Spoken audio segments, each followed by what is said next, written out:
बिस्मिल्लाहिर्रहमानिर्रहीम। अस्सलाम वालेकुम। So welcome back to my YouTube channel SS Food Secret. तो आज मैं आपके लिए स्पेशल तरह की जिंगर फ्राई की रेसिपी लेकर आई हूँ।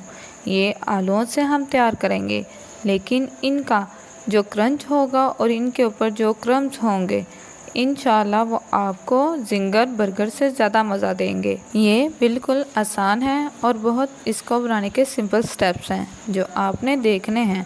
मतलब कि जितने टाइम में आप रेगुलर चिप्स बनाते हैं उतने ही टाइम में ये बन जाएगी। लेकिन इसकी दो ख़ास बातें होंगी जो आपने इस वीडियो में जाननी है। पहली जो इसकी ख़ास बात है, इसके ऊपर क्रम्स बहुत ही क्रंची और क्रिस्पी होते हैं। और दूसरी जो इसकी ख़ास बात है वो ये कि हम जो रेगुलर चिप्स बनाकर रख देते हैं वो नरम पड़ जाती है, लेकिन इसको बनाकर हम चाहे जितने मर्ज़ी टाइम तक रख दें ये नरम नहीं पड़ेगी, ये ऐसे ही क्रंची और क्रिस्पी रहेगी।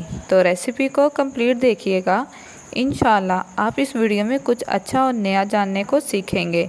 तो चलिए करते हैं वीडियो को स्टार्ट। जिंगर फ्राई की रेसिपी स्टार्ट करने से पहले अगर आपने अभी तक मेरे चैनल को सब्सक्राइब नहीं किया तो मेरे चैनल को कर लें सब्सक्राइब और नीचे बेल आइकन को ऑन कर दें ताकि हर आने वाली न्यू वीडियो आप तक पहुंच सके और हर दिन आपको कुछ नया सीखने के लिए मिल जाए। तो बिस्मिल्लाहिर्रहमानिर्रहीम। यहाँ पर आपने ले लेने हैं आलू जो सख्त हों आपने वो इस्तेमाल करने हैं। अगर तो आपके आलू नरम या पोले हो चुके हैं तो उनको इस्तेमाल ना कीजिएगा। इनको सही तरीके से छीलने के बाद हम अच्छे तरीके से आलूओं को धो लेंगे। अब हम इसकी करेंगे कटिंग। बहुत से लोगों को कटिंग करना मुश्किल लगता है, लेकिन मैं आपको आसान तरीका बताऊंगी कि इसकी कटिंग कैसे करते हैं। बेस बना लेंगे ताकि ये फिरे नहीं और घूमे नहीं, और इसके बाद हम इसके स्लाइस काट लेंगे। आपने ध्यान रखना है कि इसके स्लाइस ना ज़्यादा मोटे हों और ना ही ज़्यादा बारीक। ये देखें अब ठीक हो गया है।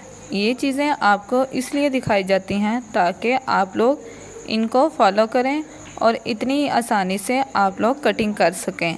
और स्लाइस को सीधी छुरी रख कर काट लेना है और कोशिश करें कि हमारी चिप्स की शेप ख़राब ना हो और इसकी शेप परफेक्ट रहे, ताकि जब हम इसकी फ़ाइनल लुक दिखाएं तो ये देखने में अच्छी और खूबसूरत नज़र आए।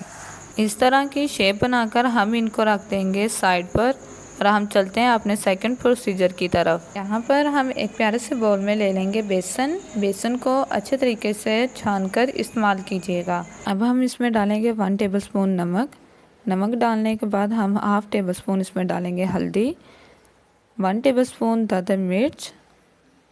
इसका इस्तेमाल आप अपने हस्बे ज़रूरत कीजिएगा।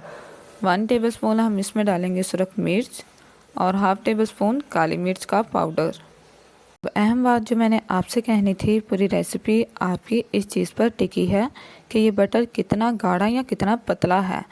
इसमें पानी डालकर इसकी अच्छे तरीके से मिक्सिंग कर लें। अब हमने कोटिंग कैसे करनी है, क्रम्स कैसे बनाने हैं।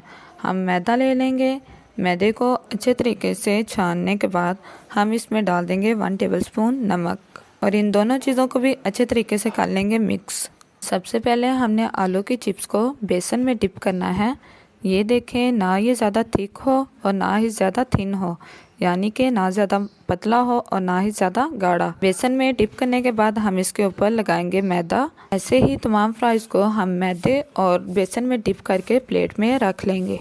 फिर हमने इनको मीडियम टू हाई फ्लेम पर अच्छे तरीके से फ्राई कर लेना है और इनको शानदार तरीके से फ्राई होने दें। तब तक आप कमेंट बॉक्स में जाकर कमेंट करें आपको ये वीडियो कैसी लगी और आप किस किस सिटी से मेरी वीडियो देख रहे हैं। हमने इनको अच्छे तरीके से पकाना है ताकि ये क्रिस्पी और क्रंची बन जाए। माशाल्लाह इनकी लुक देखें कितनी प्यारी लग रही है। इसको प्लेट में निकालकर आप रायते और केचप के साथ सर्व कर दें। अब हम चलते हैं इसकी फाइनल लुक की तरफ। ये देखें कितना क्रिस्पी और क्रंची लग रहा है। तो देखें माशाल्लाह ये रही हमारी जिंगर फ्राइज़। आप इसको फ्रेंच फ्राइज़ और पोटैटो फ्राइज़ भी कह सकते हैं। मज़े से बनाएं और ख़ुद भी खाएं और दूसरों को भी खिलाएं।